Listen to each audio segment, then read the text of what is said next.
Welcome back to Mo Mondays. We got a question from a viewer basically on dual angle layouts. And he refers to the sum of the angles and the ratio of the angles, which is how big is the drilling angle in relation to the VAL angle. So we're going to go through that for you a little bit to give you some ideas. Now keep in mind that with balance holes not being in the game anymore, at least next year, drilling angles aren't going to matter on symmetrical balls. Forget it. The only thing that's going to matter is the VAL angle and the pin to PAP distance. So on symmetrical balls, you can take the sum of the angles and the angle ratio and put it in the trash can.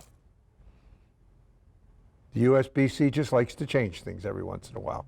I've got no problem with that. Because a bowling ball with a CG over here, here, here, or there, if it's a symmetrical ball, is going to roll the same, because if you put it on a determinator which locates the preferred spin axis or the mass bias of the ball, it's going to spin on the thumb. So there are no ratios with symmetrical balls. Sorry. VAL angles and pin to PAP distances. On asymmetrical balls, which has the locator pin here or it has a symbol there depending on the manufacturer you're using, okay? Now we start talking about ratios as well as sums of angles. And I'm going to draw a couple of lines on here as we go through this to show you what we're talking about when we're talking about ratios and the sum of the angles. Basically the rule is you add the drilling angle and the VAL angle together on an asymmetrical ball and you're going to delay the breakpoint. So if they add up to a lot, it's going to be a later breakpoint. If they add up to less, the ball's going to read the pattern sooner. Okay, our standard strong late breakpoint layout, if you have a 5-inch, approximately a 5-inch pin to PAP distance, or not pin to PAP, from the center of your grip to the PAP distance, is going to be 90 degrees.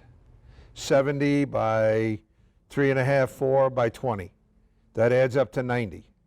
I like to use 90, 95 as neutral.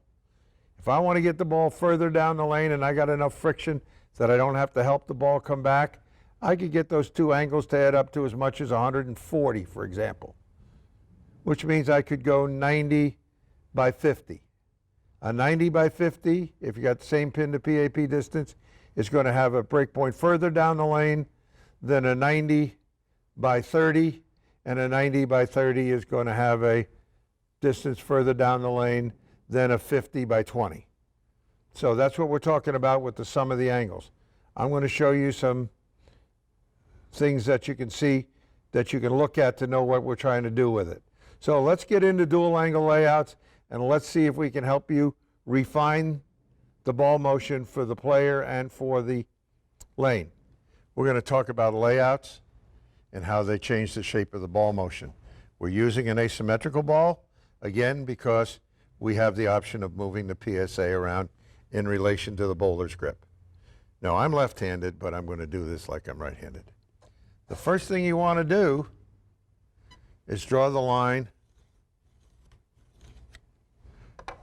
from the pin through the PSA. We'll call that the pin to spin line, because that's where the ball's going to spin if you put it on a determinator, and that's how they mark it in the manufacturing. The angle of that line basically gives you a look at what we're trying to do. We're doing this for right-handers, we mirror image for left, okay? If the line is like this, your grip is over here, and the pin is out into the right, and the diagonal line is this way, you're looking for a late sharp breakpoint. Okay?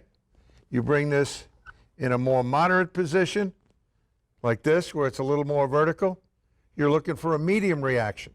You don't want to slant it towards the sharp breakpoint, or you don't want to slant it towards the roll up and sit look.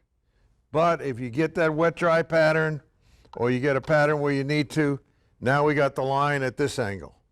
When the line is at this angle, that ball's going to read the mid lane and roll forward on the back. That's not a bad thing to do if the lane wet dries on you. So there's one angle, there's another, there's another. That basically is going to give you your ratios. This is a big ratio. We're talking about 70-degree drilling angles in relation to 25 to 35-degree VAL angles. Okay? This is more medium, 50 by 40, somewhere in that area. We get over here like this, and you've got 30 by 60 or 30 by 50. So this is going to roll up in the mid lane. This is going to be in the middle. This is going to be down the lane and kick on the back. Okay? This is great for high track players, because high track players tend to get the ball to roll up a little bit soon. More medium players, low track players, spin biscuits, like I used to be referred to as, like this type of layout, either above or below the fingers. Okay? So that's what we're looking for. So when you're getting this, see the direction it's pointed? Ball's going that way and going that way. Line is pointed this way, ball's going to give you the medium reaction. Line is pointed this way, the ball's going to get to the break point, roll up, and go straighter through the pins. This is for control.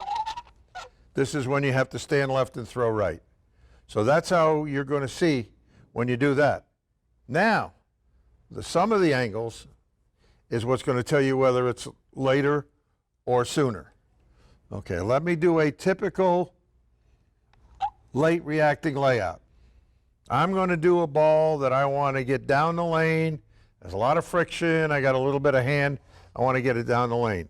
So I'm going to take my prosect and I'm going to give it a bigger drilling angle. Let's say 65. We're going to pick a medium pin to PAP distance, 4 1/4 inches. It's pretty medium. And we're going to give it a 50-degree VAL angle.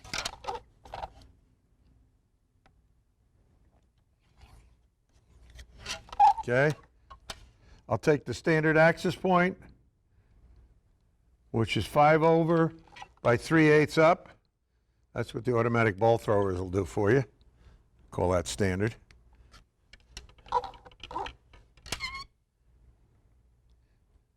And I'm going to show you the rule of the N.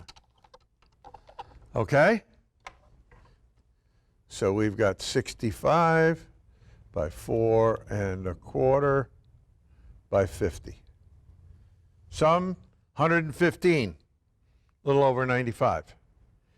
You'll notice that when I do it, I'm drawing an N on the ball. This is the simplest way to look at it.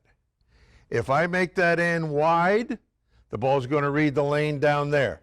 If I make the N very narrow, it's going to read the lane right here. So this is past the break point. This is a big N. So this is, we'll call this the big N. Okay?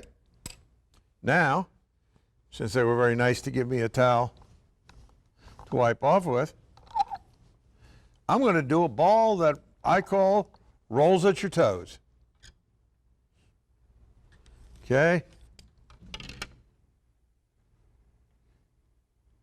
20.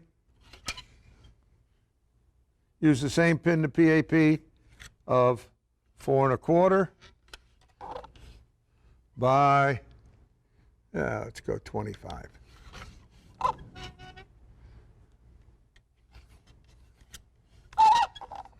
There's an N. Got this, this, and this. Narrow ends, read the lane earlier. Wider ends, read the lane later. That's as simple as that. It's just drawing an N on a bowling ball. Again, just to balance it out so I take it through the full, we get our standard ball thrower axis point of 5 over by 3/8 up. And that's usually around 55 degrees of axis rotation and 14 degrees of tilt. So now, We're here. Huh, where'd the N go? The N's over there. Small n reads here, big N reads there, medium N reads in the middle. That's about as simple as I can make it. And I know that Brunsnick, who is the director of all these shows, he likes it when it's simple. So, the rule of the N, Mo Monday.